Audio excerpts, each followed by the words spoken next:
Welcome, everyone. This is Jim Spora with ISSIP, the International Society of Service Innovation Professionals. It's my pleasure today to introduce Frank Odasz.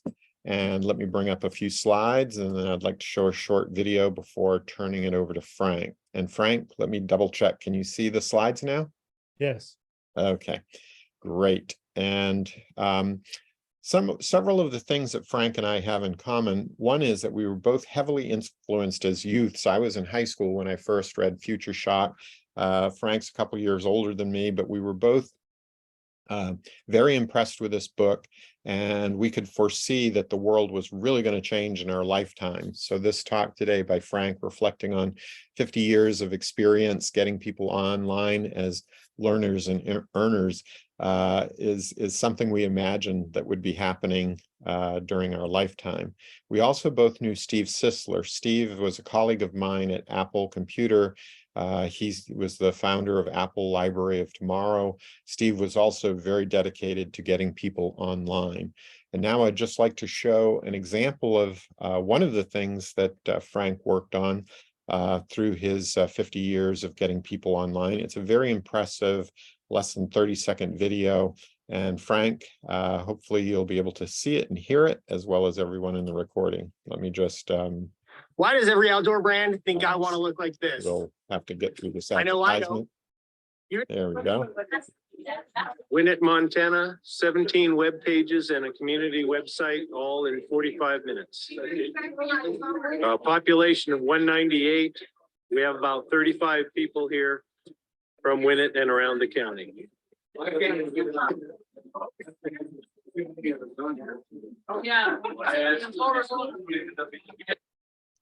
All right, now I'm going to go back to the slides.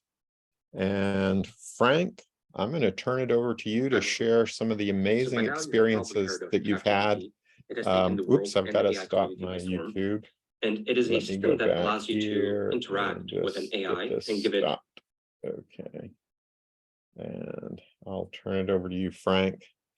Sorry for that glitch. Sure.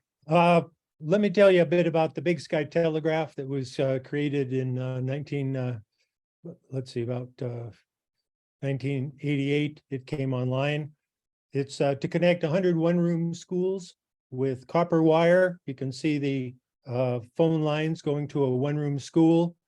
And the theme is community, bringing people together, with the paper doll cutouts on the bottom. And it's available 24 hours. We can go to the next slide. This was given to teachers in return for completing 10 two-hour lessons on microcomputer telecommunications. And they were given a diploma to celebrate their forging the online trail that others might follow. And in 1988, pre-World Wide Web, anybody doing anything online was news. And my mentor, Dave Hughes, was a storyteller online with The Well. And connecting 100 one-room schools in Montana was something of a story, because people would say, in Montana, we were not known for technical innovation. And so this is just a map that was in my office when calls came in from all over the country just to see what it's about. These were long-distance phone line calls. We kind of kept a record. So slide. Next slide, please.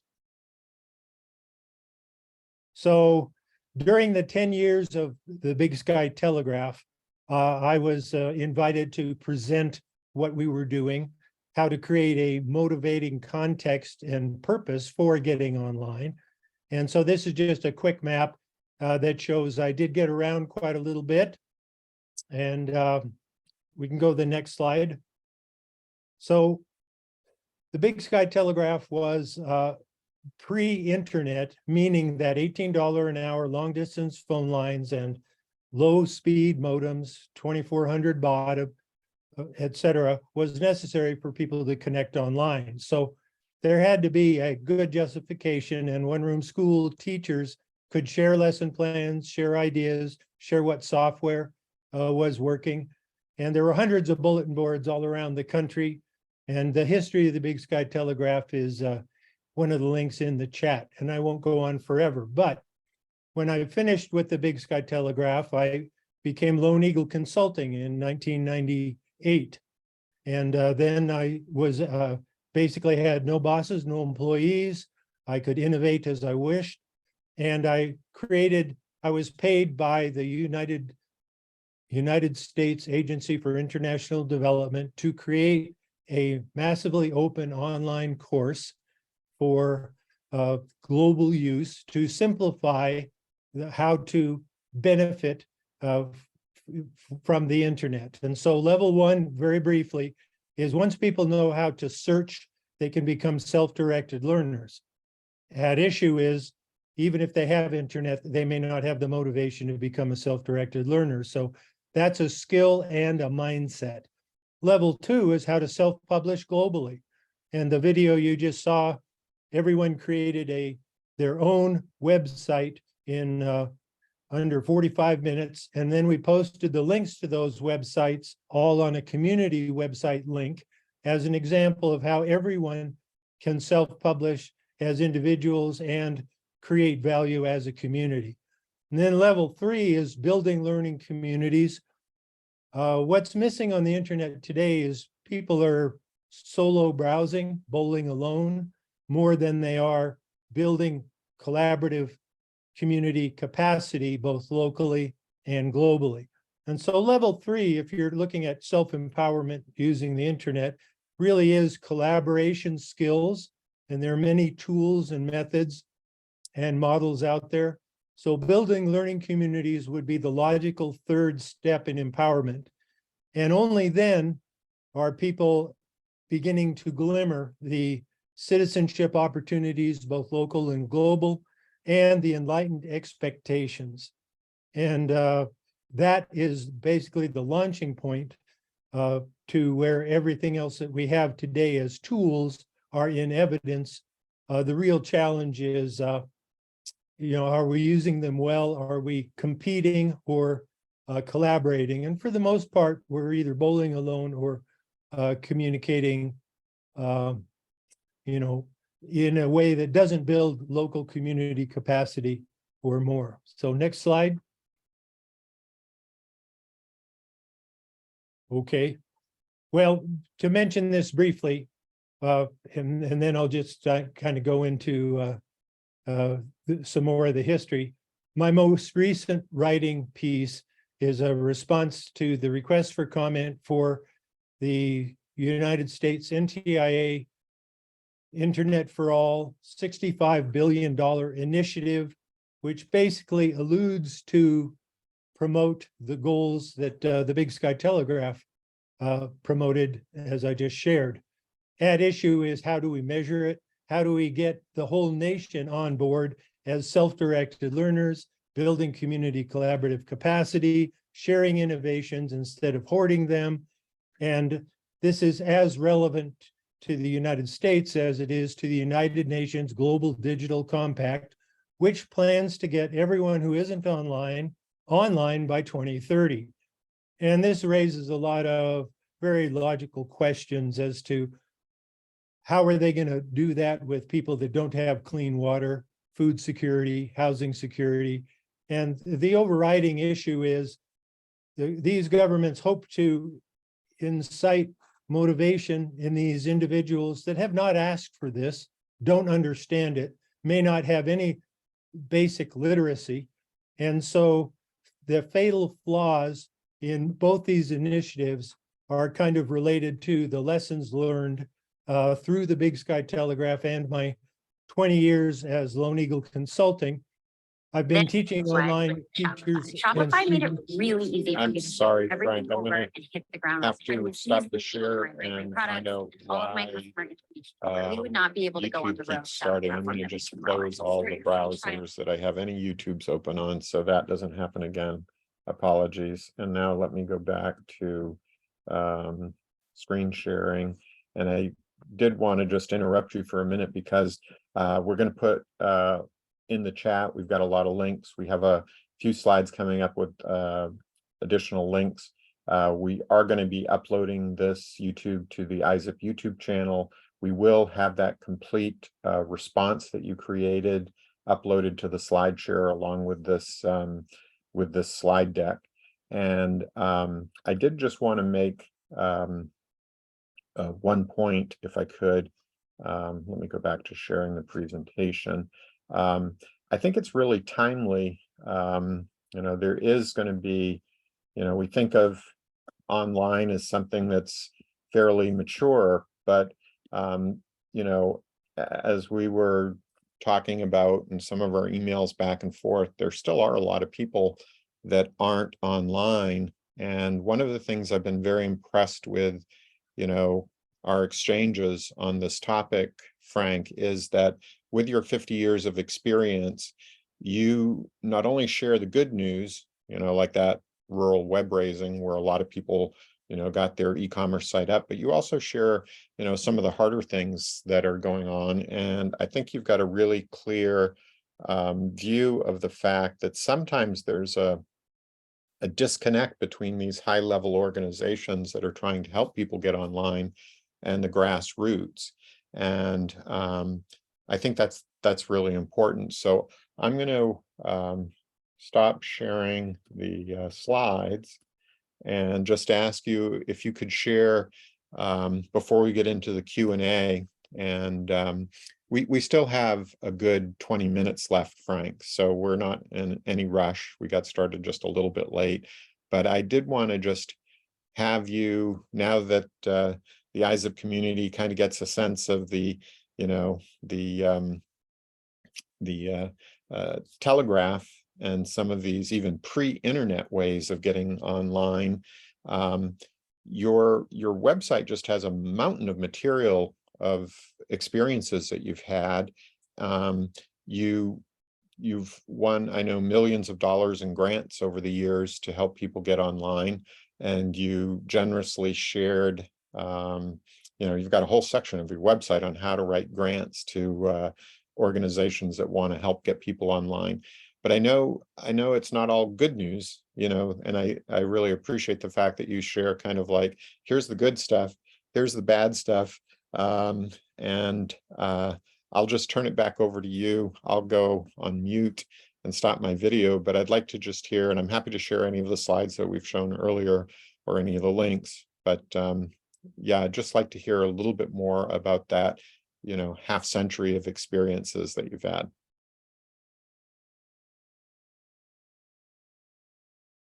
Shall I kick off now? Yes, please. Well, my fascination with the online medium was most people didn't understand it, don't understand it even now. I didn't at the beginning. What is it to be online? Is that just text messaging? Is it in 2023, it's now Zooming or social media? My goal was to focus on rural, remote, and indigenous learners, the grassroots folks. And there were a lot of people in the big tech corporations that presumed everybody couldn't wait to get online and they'd know immediately what to do with it. And this is really all the more true with the new version of BTOP, which 15 years ago, they said BTOP will partner with the Gates Foundation to fund as many grassroots projects as possible, from which to find those most successful resources to scale nationally. And within a month or two, they abandoned that grassroots emphasis.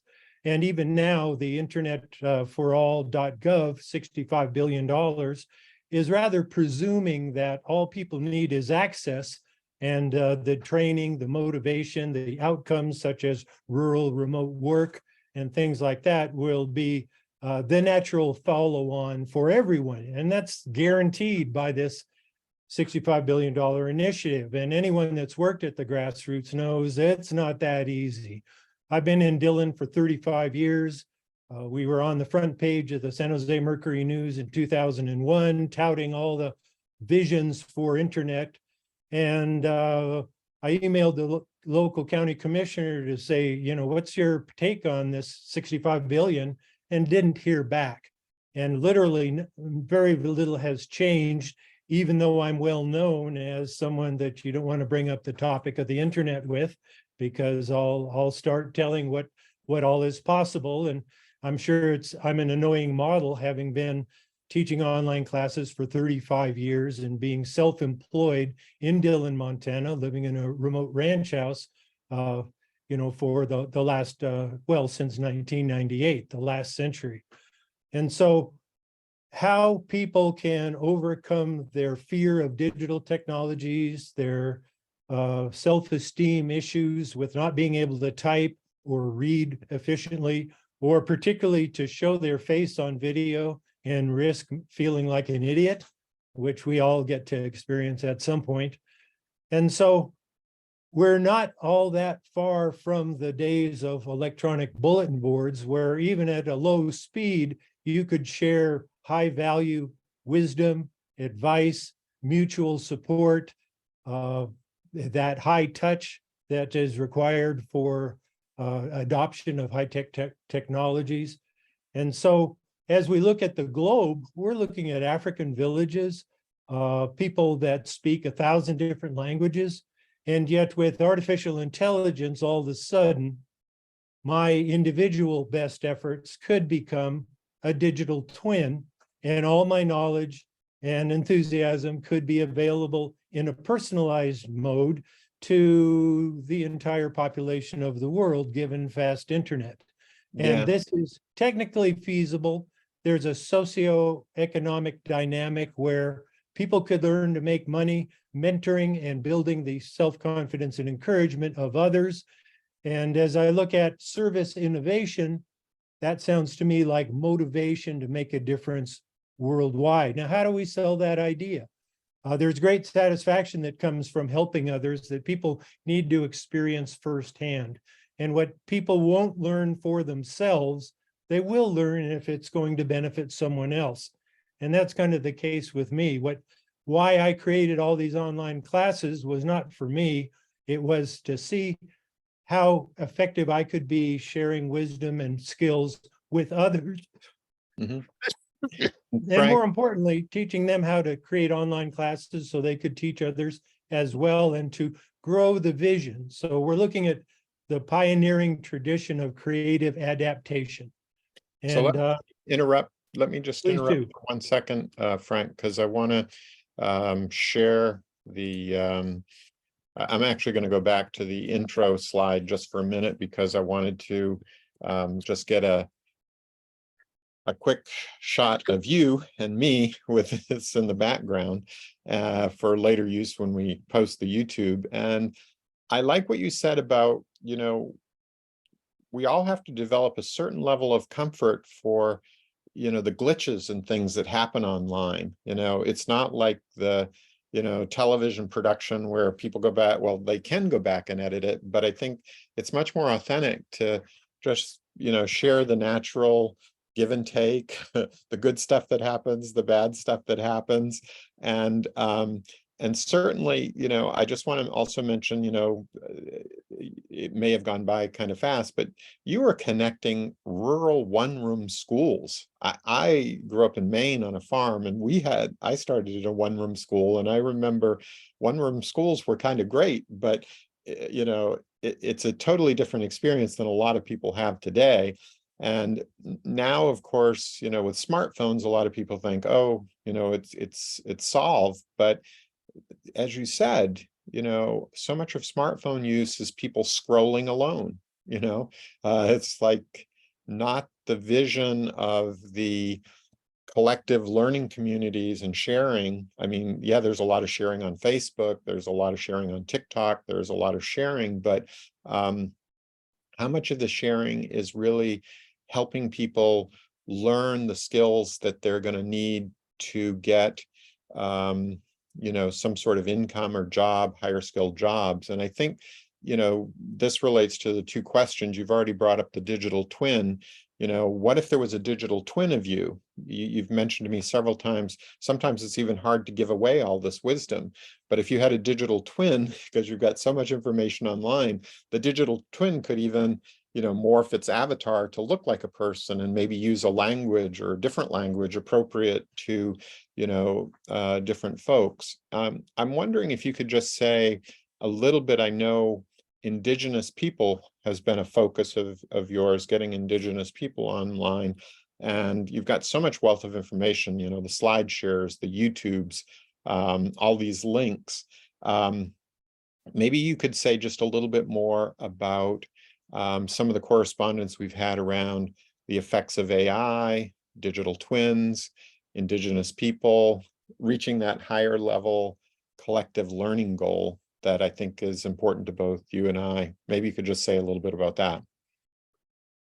Well, I created a Native American cross-cultural internet guide with links to web-based innovations from various tribes as a way that they could learn from their peers what type of self-representation is possible, from Native youth digital storytelling to preserving elders' knowledge for future generations, to economic development models and so forth. I also figured that the more I worked with Alaskan Natives and Native Americans, the more they would teach me as to what is readily accepted and what isn't. For example, an elder once told me, "Thanks for keeping your presentation short, Frank. Elders don't want to hear about something they know nothing about." And I was presenting on preserving elders' knowledge for future generations. And but that phrase goes across Congress, rural economic development leaders, and has kind of amazed me. And in 1998, I did the first internet workshops for 11 Alaska Native villages on the Yukon. And that started my career teaching online courses through the Alaska Staff Development Network. And each individual, we would first video conference so that I could see the level of fear or self-confidence in their facial expressions, identify their personal priority interests, and then create a relationship such that in all my courses, it basically says, noodling around and making mistakes is how you learn technology. You have to be forgiving and make lots of mistakes and you'll learn more. And, you know, this is not about your self-confidence or your failings. It's about your creative adaptation, which involves flexibility and the acceptance of mistakes. Does that make sense?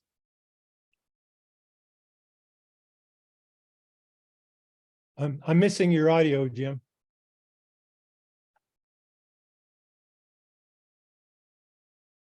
Sorry, I went on mute. Yeah, that makes good sense, Frank. And one other thing, we've got about 8 minutes left. I just wanted to touch on, you know, what are some of the gaps and harms. You've really sent me a lot of interesting stuff to read, and I try to read it all.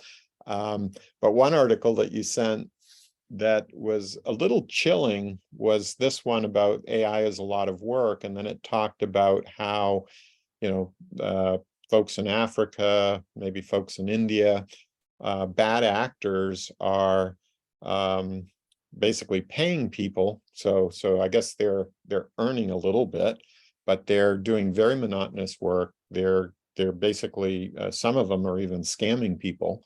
So online does have this kind of bad actors using it to for mischief, and obviously we would like to see people using it to upskill to get, you know, real benefits, and yet you know, there are these things. And I'm just wondering, when you think about the gaps and harms and how they might be addressed, could you just say a little bit about your thinking on this? I mean, you've had so much experience. Where do you see optimism? Where do you see pessimism? What are your thoughts on this topic?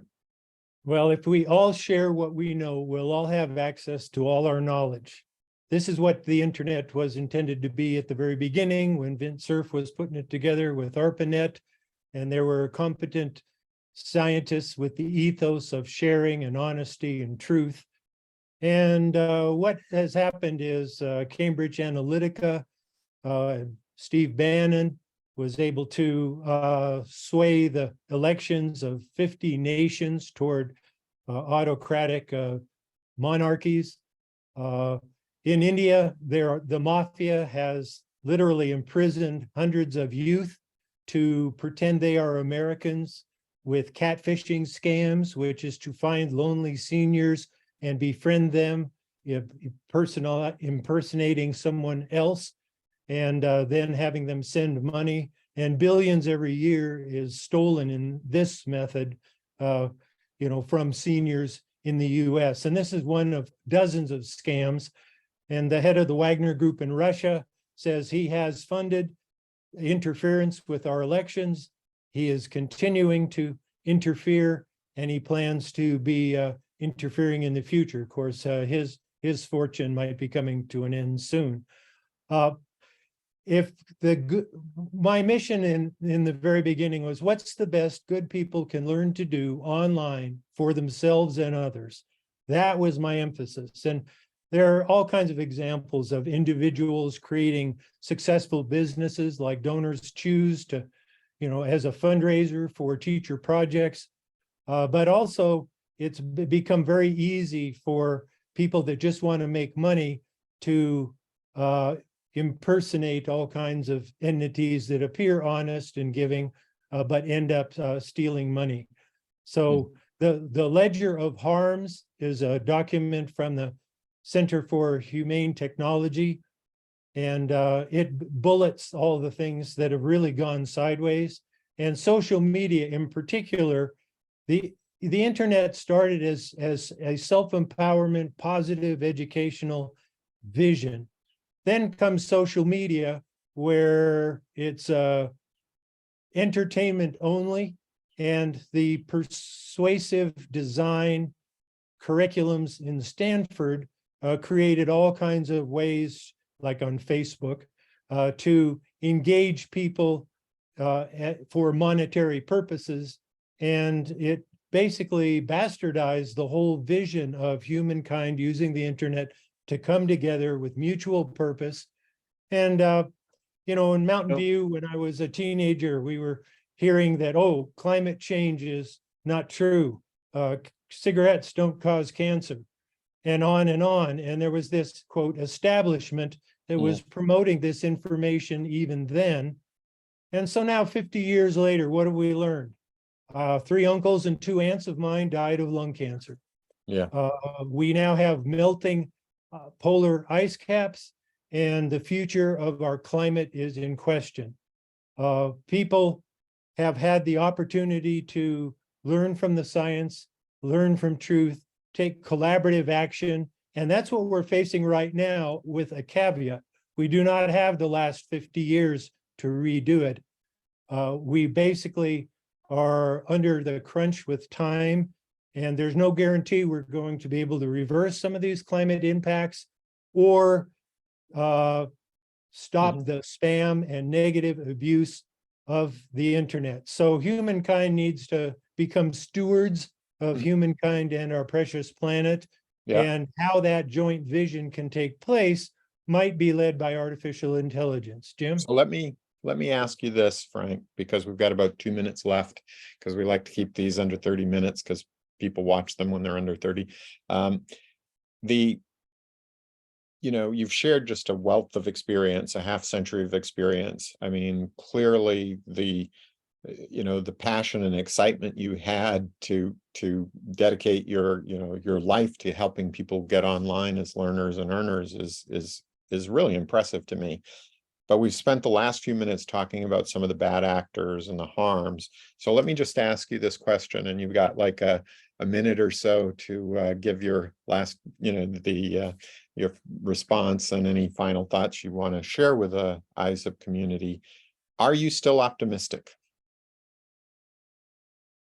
Our competitive culture puts us against each other, as opposed to our opportunity to literally all come together as one force for good. I think the battle between good and evil is going to come to a head, accelerated by technology, where those that are on the negative side of things will have technologies that can destroy humankind, nuclear, etc. I believe in the human spirit, but people need to understand it's not all about you.